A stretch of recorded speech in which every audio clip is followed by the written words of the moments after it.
thing. So what we normally do is I'll try to talk, or we'll talk about something that should be valuable to you up front, related to life, children, parenting, etc. Anything that would be useful. Last week or last session, we talked about planning. If you haven't seen that video, it might be worth it. And this one relates to, because we're at a time of year in transition where you're getting ready for the upcoming season. In this context, we're in middle-ish, moving towards later July. This could be around Christmas time, transition there too. So can be in any place. So what I want to do, are we close as we can be?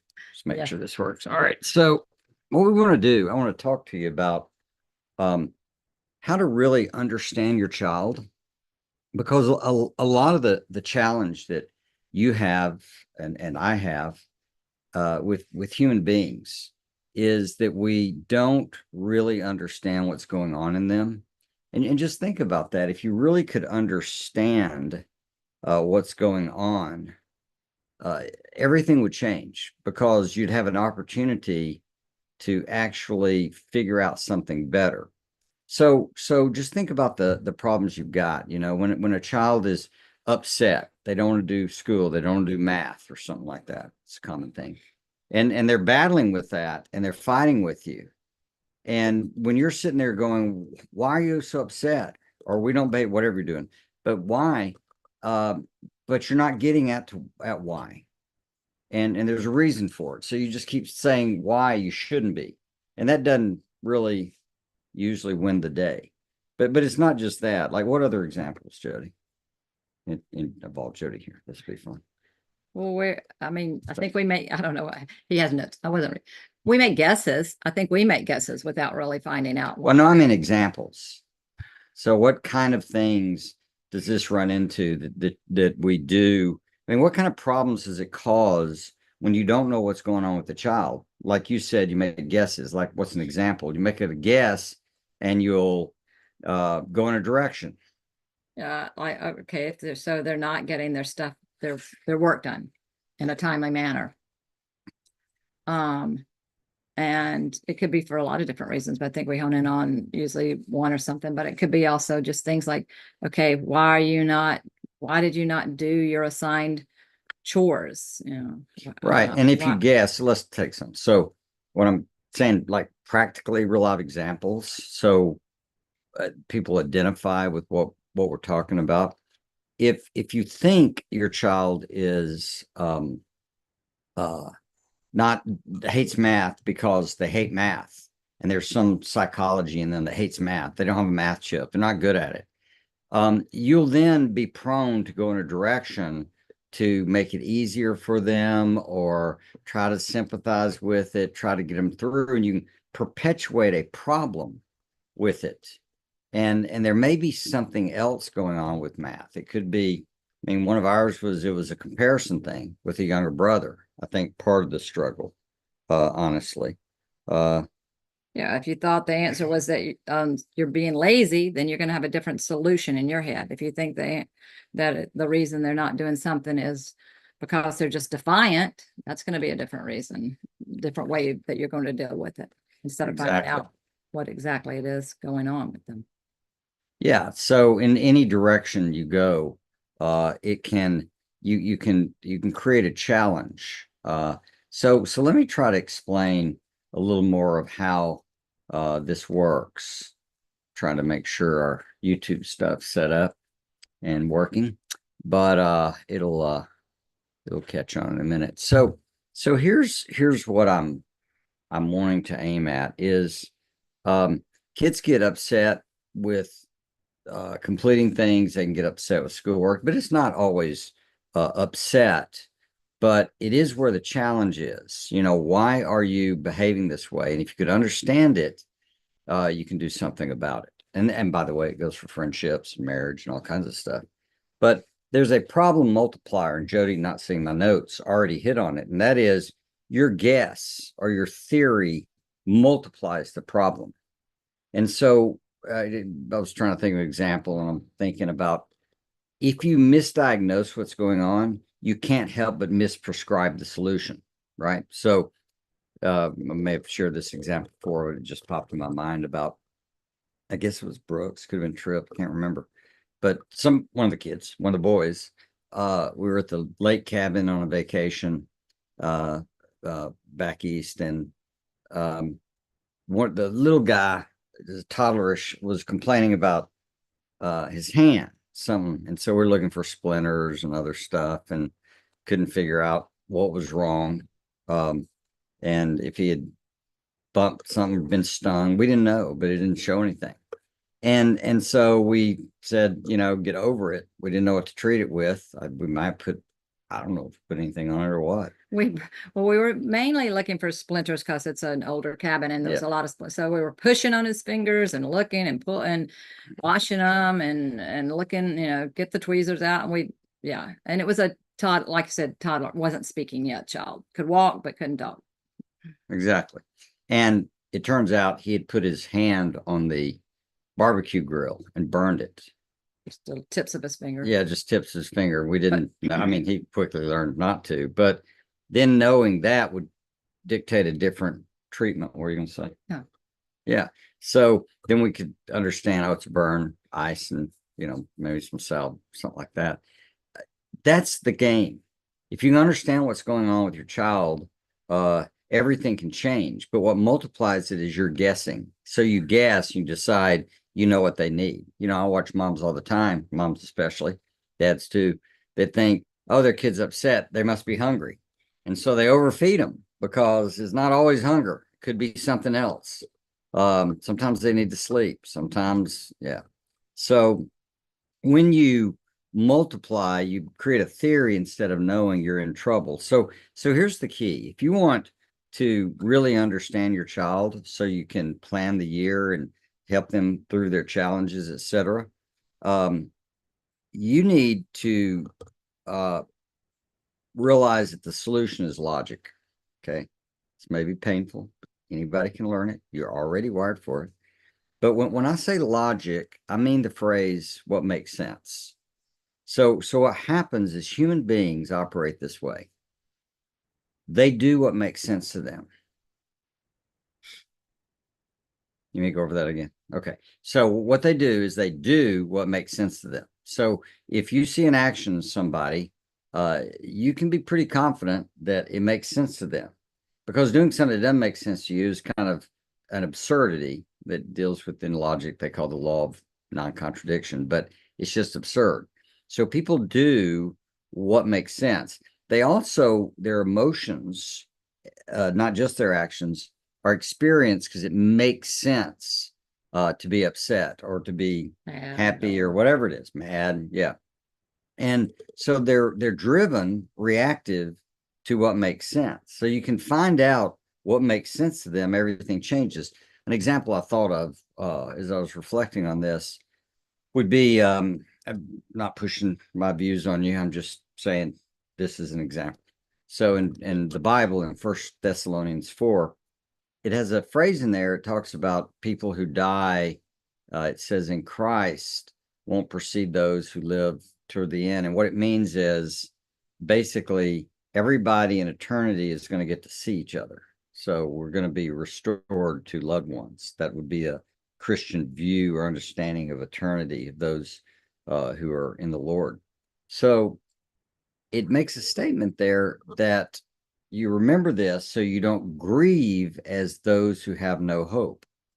So just take that. So if you have in your understanding what makes sense to you is there's a life after this one and you're going to see your loved ones, the way you're going to experience grief is different because you're not going to see them for a little bit and then we'll be restored. And it doesn't mean it won't be painful. Maybe you grieve for a long time, but it's a different game than if your understanding is that's it, they're gone, I'll never see them again, ever.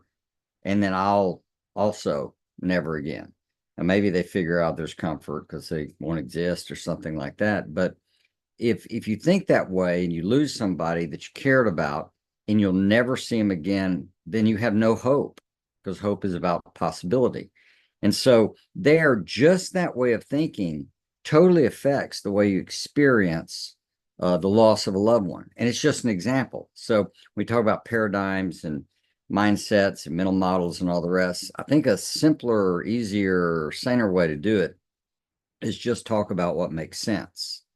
So when you're interacting with your child and trying to figure out stuff, what you want to do is you want to ask, why does it make sense? And you're wanting to ask them if they're old enough to engage. So why does it make sense to you to be upset about doing math? Or why does it make sense to you to enjoy reading so much? You can find that out, and one of the other kids will go, "Oh, I hadn't thought about that way." So they have a logic, they have a bit of reasoning going on as to why their behavior makes sense. It may not make sense to you. It may That's the not, key. yeah, it may not make sense to anybody on the planet. But if it makes sense to the kid, how else are they gonna talk? What are you gonna say? Yeah, that no, don't be thinking, well, that doesn't make any sense. It's not about if it makes sense to you, it's just the other person. Right. And so what you want to do is keep asking, why does it make sense until you can understand why it would make sense. I'm gonna give you a dumb example. So uh, a monster in the closet. So the child's scared of a monster in the closet or under the bed, whatever.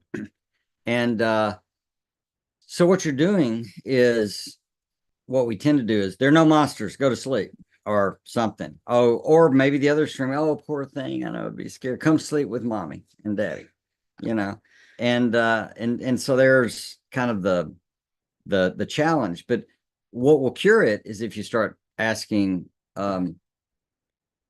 why do you think there's a monster there? Why does that make sense to you? Why does it make sense to be scared of it? So, well, it's a bad monster, right? Well, what would it do to you? I may not even thought that far. It will get me.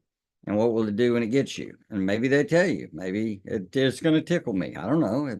Who knows what they're thinking? But when you get it out express and they share it, a lot of times people, when they share why it makes sense to them, I've watched this over and over, especially older people, teens and adults. They literally will share why something makes sense to them and then declare, that's dumb, that's crazy. And they cure themselves in the moment. Because once we get it out in the open and can look at it, then we can ask if it really or even really makes sense, right? So when you keep asking, why does that make sense? Keep inquiring and then repeat back to them, say it so it makes sense. Well, I can understand why a child would be upset about a monster in the closet. If they really thought there was a monster in a closet and it would really harm them, I get it. Now, sometimes it's come on, you know, but I can get it. And that getting it is called empathy. Okay. It's not that I feel it. I can't feel afraid of a monster in a closet since I don't believe in closets or monsters. I don't believe in any of that. That some relationship cosmically is, interdimensional creatures are going to attack us. That's not a thing with me.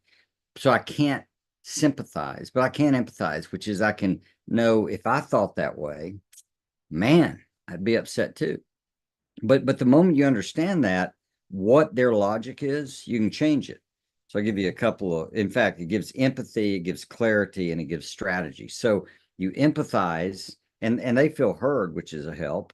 Not emotionally, I get it, but I understand uh why you would act that way if you're thinking that way, you know.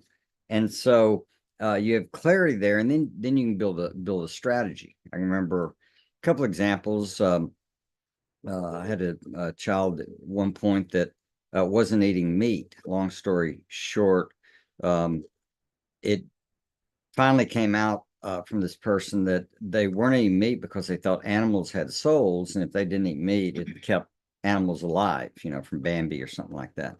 And so then we walked through, because she had brought me the Bible verse, said, see, in Genesis, they only ate vegetables. And I said, yeah, but look, here's Noah. And he said you could eat animals. And then Jesus made fish. And Peter had this sheet and axe, and you could eat anything. So it's like, that's not a thing. And the moment she could think that through, she was cured. Hadn't been a problem since. And we don't eat meat. I'm not mad about that issue. I'm just saying you ought to Right. be free. Um, Another one was one of our kids got from watching Winnie the Pooh, got hooked on fear of losing his shadow because Piglet lost his shadow, and they had spent the show looking for his shadow. And so our kid was worried about shadow. But once I understood that, I could show him a light, say you can always see your shadow. And I showed him, you turn this light on, there's your shadow. It's always with you. Sometimes you don't see it because it's not a thing. It's the absence of a thing, kind of. It's, not light in a context of light around it. Right. So silhouette, shadowy thing type thing. The moment you keep asking and understanding, why does it make sense to you? Why does it make sense to you? You have the possibility of figuring out. And what parenting is a lot is creating, the old thing is I'll give you a reason to do something. That may be an overstatement, but it's actually kind of the idea, which if your good behavior makes sense, if the good behavior you desire from them makes sense, to them, they'll do it. That's how it goes. So if it makes sense to be still because then they're going to get to go to the park or, do their work so they go to the park, that makes sense to them. If they're not doing it, for some reason, not doing it makes more sense than doing it. And you want to find out why. Is it something about their insecurity? Is it about that they don't know how to do it? Is it they are scared of the letter 8? I don't know. I mean, number 8. It could be anything. And you don't want to know. You want to find out. So in motivation, misbehavior, good behavior, you just keep wanting finding out, why does that make sense to you? And quite frankly, you want to pull this on yourself too. Why does it make sense to you? Like your behavior. Why does it make sense to have a homeschool where we get up every day and make up what we're going to do every day? If you do that, it makes sense to you. And it's something maybe about spontaneity, or I hate planning. I don't know what it is. It could be anything. It could be, just your semi-unschooling. But once you know why it makes sense to you, you can then ask, well, does it really make sense? Would something else make sense? So you can question it. And once you question it, if you see that it's kind of doesn't work out, you'll drop it. If you can see, we'll never get there. I'm having the kids. It makes sense to them just read what they want to every day. And then just to let them have freedom. Great. And how much are they getting read? Oh, they do 2 or 3 pages a day. Okay. And so 2 or 3 pages a day, every 10 days, let's say that's 30 pages. So in a month, 3 of those, it's going to be 90 pages. So they're reading 90 pages a month in school. And you go, how far are they going to get with 90 pages? That's depending on the nature of the book. That's going to be a book, let's say a good 300 pager, let's say a big one they're reading. That's going to be 3 months to read one book. And the moment you think that through, you go, man, that doesn't make sense. Right. Yeah. So then you're free to figure out what would make sense. So there's the thought. You just want to keep asking, why does that make sense to you? There's obviously lots more to it. But I think it'll be a good start. You got anything to add? No, I was just thinking about even other ways of word, like if your child's like, I don't know. Is there like prompts? You don't want to lead them into the reason because you're wanting to hear from them, but you might have to prompt them. Yeah. So if you're going to prompt them, I'm sorry, I'm trying to find our chat box, and sometimes it just doesn't work the way I want it to. So prompting them. So give me an example. The child says what? Well, they just say, I don't know. You're saying what, you're asking them, why does that make sense to you? And they're going, I don't know. Well, It just and does. then It you just say, does. okay, well, why does it make sense that you don't know? I would start there. Well, let's figure it out. I'm just saying we're on the same team. Yeah. I'm not battling with you in the least. So what I'm trying to do is just find out. And look, you're not going to be great at this at first, probably, but you keep working at it. And so when you have a child that you're talking to and interacting with, and you're trying to find out, you just keep asking. Say, well, what does it make sense? And you can make some guesses. I mean, and test them. So, are you don't like math because you don't want to be a smart person? That's me being me. But is that what it is? You want to stay dumb. and uneducated. Is that it? That's why it makes sense Yeah. to you. And no, well, okay, so what is it? You know, well, it's hard. Oh, so it's hard. So it makes sense if it's hard, uh, you shouldn't have to do anything hard, right? Like, you know, daddy and I, we go to our jobs or have these things we do. Those are kind of hard, but we shouldn't do it. Or, remember when so and so lost their husband and we went over and spent time with them and tried to comfort them, made them food. That was hard. But I guess maybe you're thinking hard doesn't mean worthwhile or it's a bad thing. It's hard, bad thing. And then you might even bring up something that they think is hard. Now, Yeah. I'm running ahead because you'd say it's hard and I'm just guess, so you shouldn't have to do hard things. Is that right? And they may say, yeah. And why does it make sense that you wouldn't have to do hard things? Yeah. And then they develop that a little more. Well, you shouldn't have to do hard things because um uh life should be easy or it's not fun. Oh, so it's not fun. It's hard is not fun. Right. So right. Um, so let me understand it. What makes sense to you is because something is hard, it's also not fun, and we should only get to do things that are fun. Is that right? Right. And then let's say they're there, and then you get to say, I apologize if that's something we taught you because does that really make sense? Like it's not that fun for me to cook a meal for you, but it's fun for you to eat it. So would you want me, because it's not fun to cook, just not cook? No. And so you're helping them think through what makes things fun is that you're not always doing it. If you did the same fun thing all the time, you get bored with it. Whatever it is. It's it's just a thing. Or you get exhausted, one of the two. But that's the idea. So you really want to try to understand and just first understanding why in the world it makes sense to them, it's almost going to cure it. There's more to it, but that's a good start. And your common sense probably will kick in and do good things. So what kind of questions do you have or anything else you want to add about that? No, I think that it was really good walking through it like that because and it's something that would take a little practice, I think. But yeah, I like that. Well, I've been working on this for some time. So, and the more I think about it, and work on even my own life change is about things that my behavior that doesn't make sense. I have to look at and go, why would I think that makes sense? And I can figure it out and then kind of really work on it. So we've got I know we got summer, we got people are traveling, vacating, we got people online checking in. Do you have any questions about homeschooling? It's if you don't, you don't. If you do, you do. Or if you have a question that a friend who like has a cousin who knows somebody that had this question, something like that. That's always fun.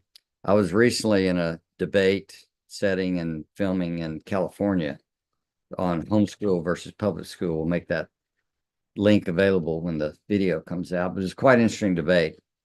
The funniest was socialization because you could tell it's not actually a thing anymore about do homeschoolers get socialized and become how to be the people. And the premise they were trying to offer was, hey, if a child, if you're exposed to a lot of people, you'll learn to get along better with people. And I made one statement I said, if that's working that well with public school, that you're really getting people to be socially functional, why do we have all the conflict we have in this country?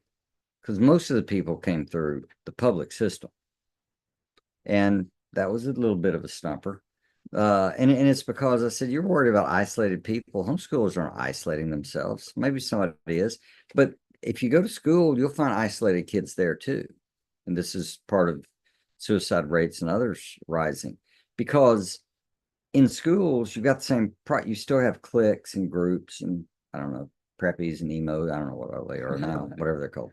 But they've got their things. And so socialization, what people don't seem to know is that most socialization of the essential training, not how you improve yourself and grow, but the essential basics happen by the age of 4, 5, 6 for sure, really at home and with family and then friends and other kids in those stages, because they're learning some of the rules about how do you get along with people. And this is where bullies come from. They're not developed later, they're developed early. They learn to bully and they don't get consequences from parents or peers when they're little. When you let kids bully other people, they just bully more. Just like when a con person, the way con men and women are made is they get away with a small con and then they can make it bigger and make it bigger. So, understanding that means that when the kids are little, obviously they need to interact with siblings, etc. And however you do it, they don't need to be rewarded or inspired by their bad behavior. There needs to be a question. There needs to be something.